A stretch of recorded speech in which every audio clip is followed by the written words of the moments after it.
voiceofcongo.net, news en real time.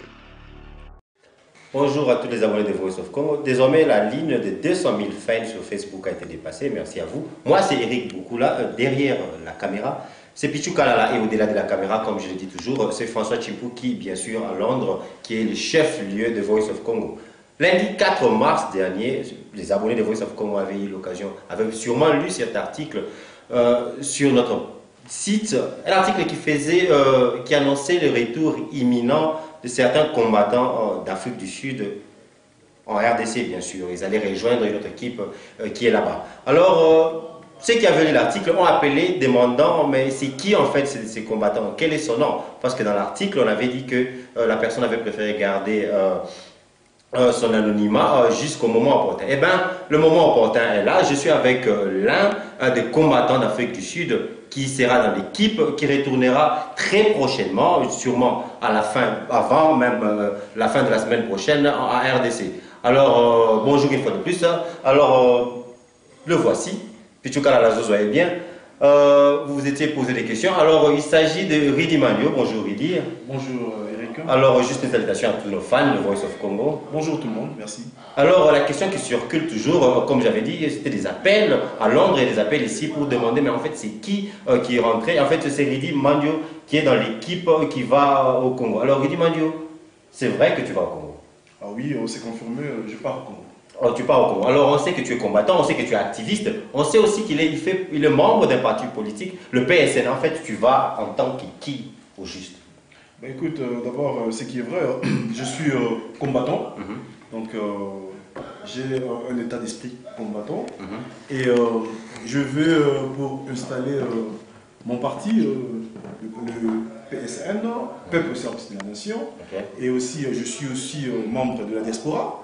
Donc il y a trois étiquettes. Donc il y a le combattant, il y a la diaspora et il y a aussi la politique, donc un politicien. Donc en fait tu vas en qualité de combattant, en qualité de membre de la diaspora, en qualité aussi de membre du PSN. Alors on peut essayer de décortiquer, pour ça tu vas en tant que combattant. On sait bien que les combattants ne sont pas très aimés à Kinshasa, bon, très aimés c'est-à-dire par l'élite de Kinshasa, tu le sais, parce que les combattants sont ceux qui ont, je peux parler d'abord des musiciens, ceux qui ont causé la fin peut-être, ou peut-être la suspension des performances de musiciens à l'extérieur. Et bien sûr, les combattants ont agressé plus d'une fois des politiciens du Grand Congo, et aujourd'hui, tu prends le risque d'aller au Congo en tant que combattant.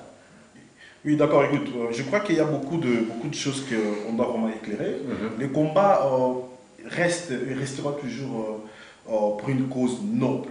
Donc voilà, être combattant veut dire d'abord qui est combattant, c'est un Congolais. Quelqu'un qui fait quelque chose pour ramener le changement au Congo, pour changer les conditions de vie des Congolais. Voilà, c'est ça un combattant. Un combattant, c'est un patriote. Voilà. Nous ne voulons pas avoir cette image que les gens nous ont collée. Écoute, Eric, oui, c'est vrai qu'il y a eu des dérapages dans ces combats ici. Il y a des gens qui ont peut-être eu à faire des histoires hors combat. Et ça n'engage qu'eux. N'oubliez pas, écoute, ce qui est vrai, même aujourd'hui, l'image qu'on nous donne à Kinshasa, ce sont des gens qui cassent, ce sont des gens qui tapent. Non, ça c'est faux. Combien de fois nous avons peut-être, où les gens dans le combat ont essayé peut-être de faire quelque chose qui n'était pas bon.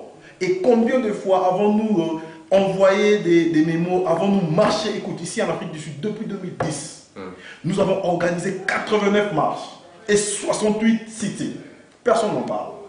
Donc personne n'en parle, c'est juste que si quelques personnes ont essayé peut-être de déraper, et on colle tout le monde l'image. Donc l'objectif principal du combat, c'est le changement au Congo, la bonne gouvernance au Congo. Et c'est une cause noble. Est-ce que par là, on essaie de comprendre que Ridi essaie de dire que lui n'était pas dans l'équipe, en fait, il n'a pas soutenu cette équipe qui a peut-être agressé, qui allait d'une manière violente. C'est ça ce que tu sais de dire. Non, ce qui est vrai. Tu n'as pas fait usage de la violence. Non, en fait, ce qui est vrai, on connaît tous très bien que d'abord, la violence ne résout jamais le problème. Et les combats, l'objectif du combat, ce n'était pas juste aller lyncher les gens ou aller régler des comptes aux gens. Non, c'est juste quelques individus qui ont essayé de suivre ce chemin-là. Et nous savons très bien que la majorité de gens, et c'était pour une cause juste et noble. Nous avons combattu pour qu'il y ait changement au Congo. Nous avons combattu, parce qu'écoute, ce qui est vrai, les conditions de vie des Congolais, ça fait peur, ça craint.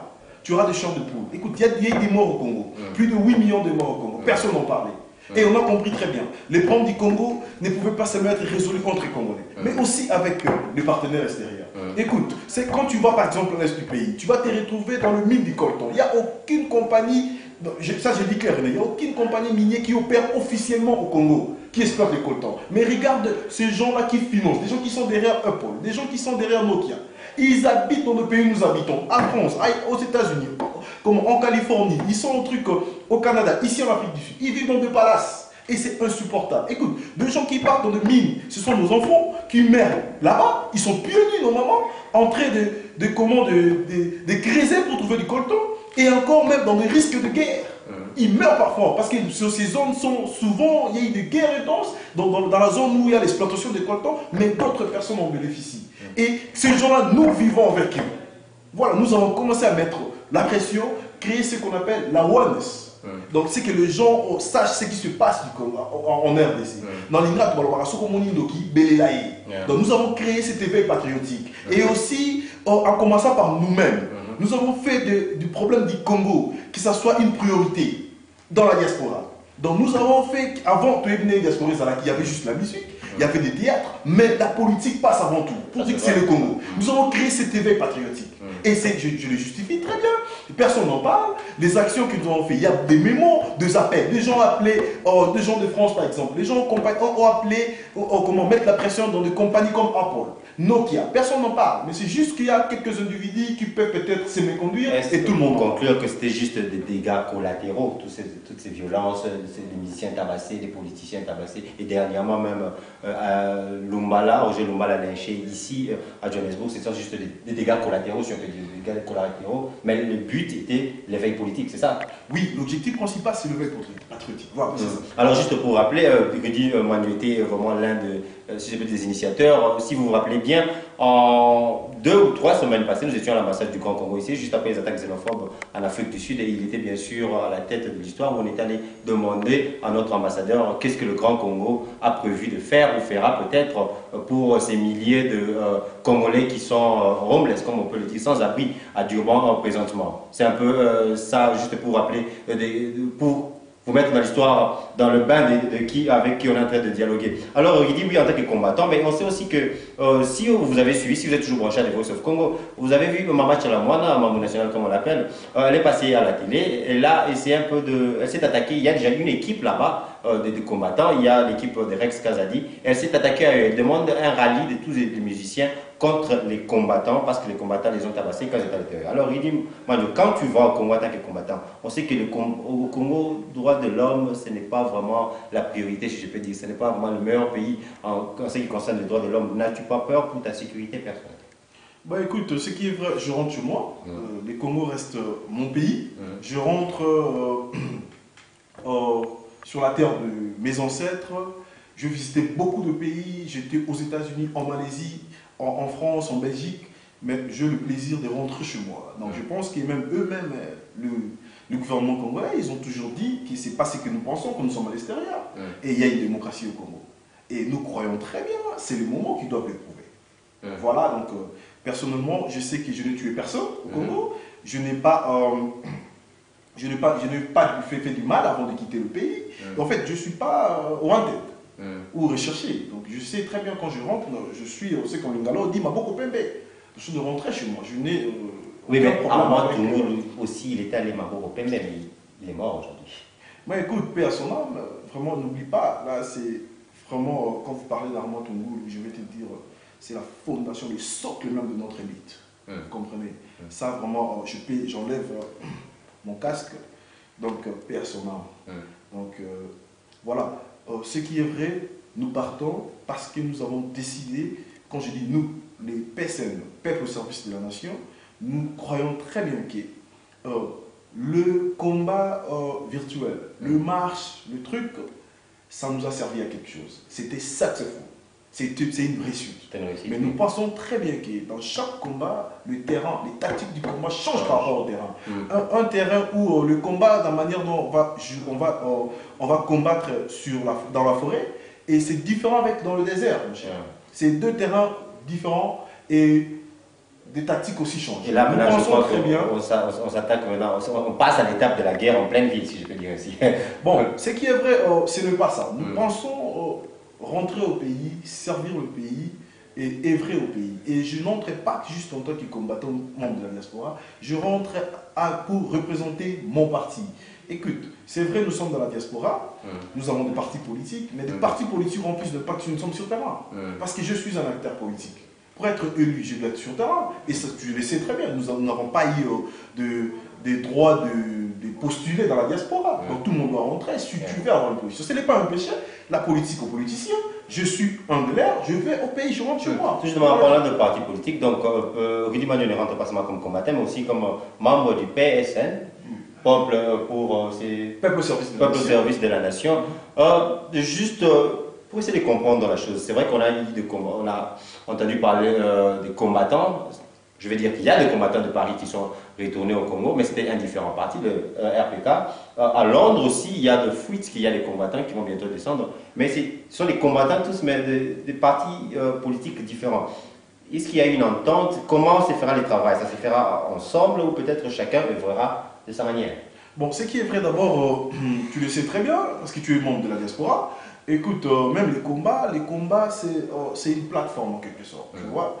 Et ça réunit beaucoup de partis politiques, beaucoup de ONG œuvrant pour un Congo meilleur, pour le changement au Congo, en République démocratique du Congo. C'est la même chose, chacun, c'est la démocratie, chacun fait partie de son parti, où chacun évolue dans le camp ou dans le coin où il trouve que c'est favorable à lui, ce n'est pas un péché.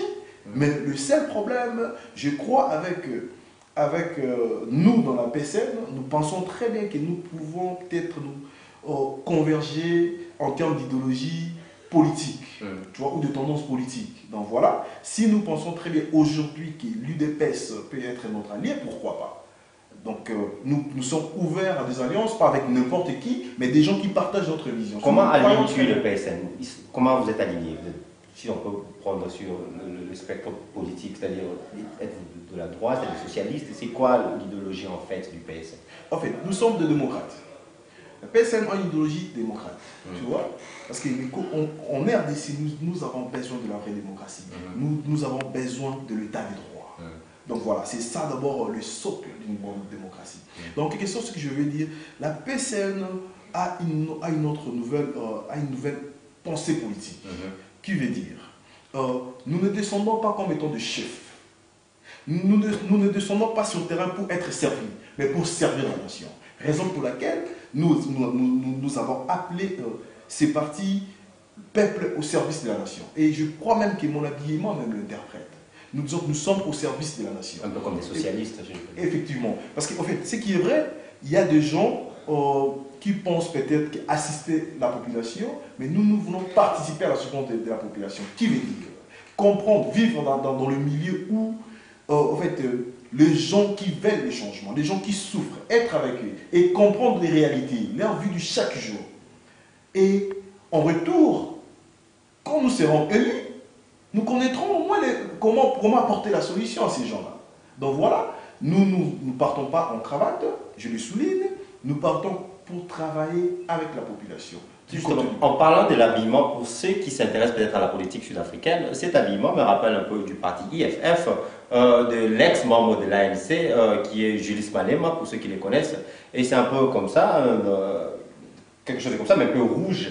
Est-ce pour dire que vous alignez un peu avec leur façon de faire les choses? Parce qu'on sait que Malema est un de plus grandes critiques du président Zuma et il a vraiment créé des désordres dans le Parlement. Alors pourquoi avoir... Est-ce une façon de dire que oui, on a des idéologies un peu parallèles avec l'IFF? Bon, ce qui est vrai, en termes d'idéologie, je dirais pas vrai, parce qu'ils ont leur tendance, leur vision politique qui est différente de la nôtre. Nous croyons peut-être en termes d'habillement ou en termes de servir la nation. Si peut-être Malema l'a fait, juste pour signifier qu'il est au service de la nation, et si nous aussi nous pensons que nous sommes au service de la nation, et ce n'est pas un péché. Donc peut-être en termes idéologiques, ce n'est pas le même parti, tendance politique c'est vraiment différente.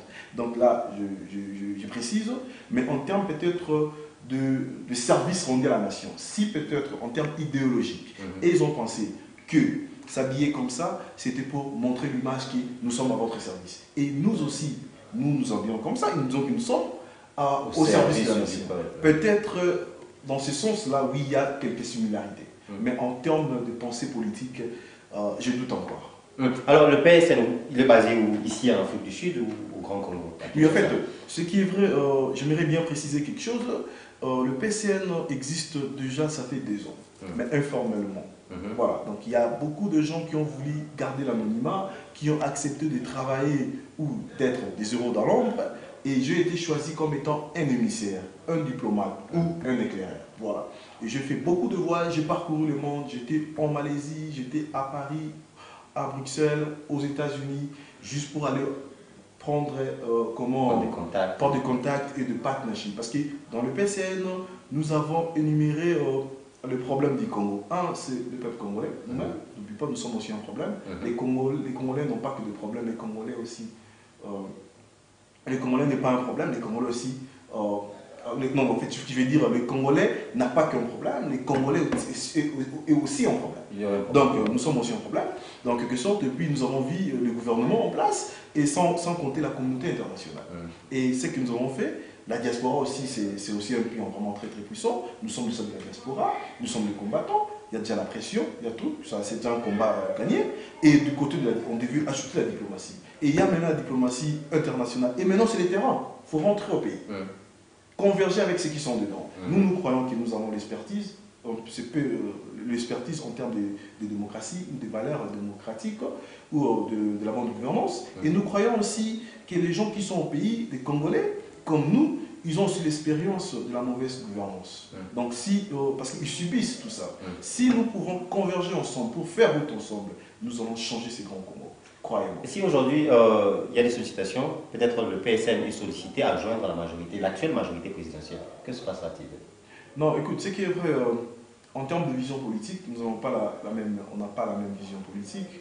Nous croyons très bien que nous allons faire alliance. L'alliance est ouverte à tous les partis possibles. Oui, mais nous ne croyons pas à s'allier à tout le monde.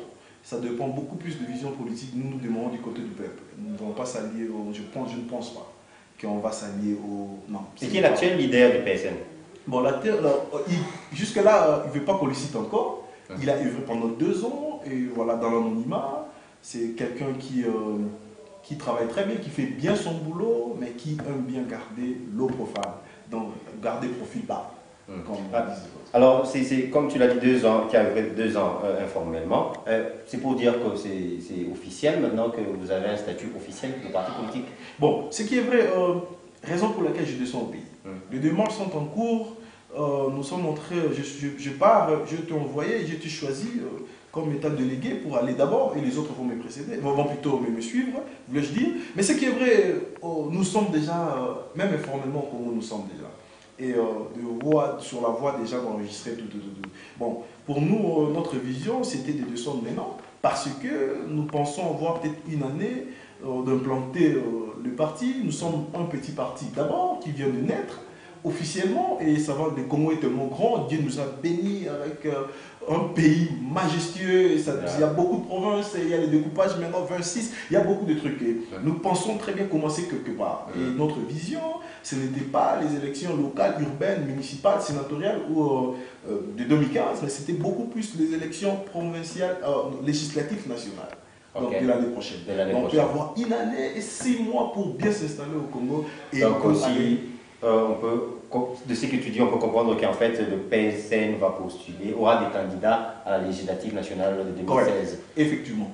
Alors vous êtes en train d'entendre les fanatiques de Voice of Congo. Là je suis avec Ridi Mandio, qui est bien sûr membre du PSN, le PSN qui est un nouveau parti politique. Je suis sûr qu'il y aura des temps peut-être, ou avec l'équipe de Kinshasa, ou peut-être avec nous ici, où Ridi Mandio s'asseyera et vous dira exactement quelle est l'idéologie du PSN, quels sont les plans d'action du PSN, parce que c'est ça dont on a besoin d'un parti politique. Mais au moins, c'est officiel ici, que c'est officiellement que naît le PSN sur Voice of Congo, vous l'avez entendu, peuple au service de la nation, et il s'habille comme ça, c'est plus cravate ou abacos comme à l'état au temps du maréchal Mobutu, mais c'est plutôt comme ça. Donc idéologie à Sika, puis tu cas la idéologie à Sika, on va peut-être On peut s'en moi chapeau à Bongo. Alors, Ridi Mandio.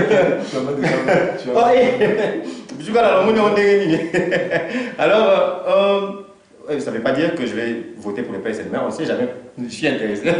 Alors, Ridi Mandio, c'est quand au juste que tu descends, que les PSN descend au Grand Congo, à Kinshasa, parce que là, comme on l'avait annoncé, et tout le monde y attend. Et j'ai vu le commentaire, les commentaires des abonnés des Voice of Congo. Ils disaient c'est vrai, ils ont toujours dit comme ça, Bambara à Bongo, est-ce qu'ils aillent à Solo? Alors peut-être une date précise va faire changer les avis. Oui, d'accord. Ce qui est vrai, je sais que peut-être beaucoup de gens doutent encore, parce que, mais on vous dit, écoute, les Congo, c'est la porte à côté, hein. N'oublie pas, parce qu'ici, il y a que deux pays. Le vol, ça ne fait pas combien de temps, ça prend 4 heures de temps pour arriver au pays. Donc, voilà, on sera là, je suis en train de partir. Nous pensons que nous allons travailler sur le terrain, nous allons combattre sur le terrain.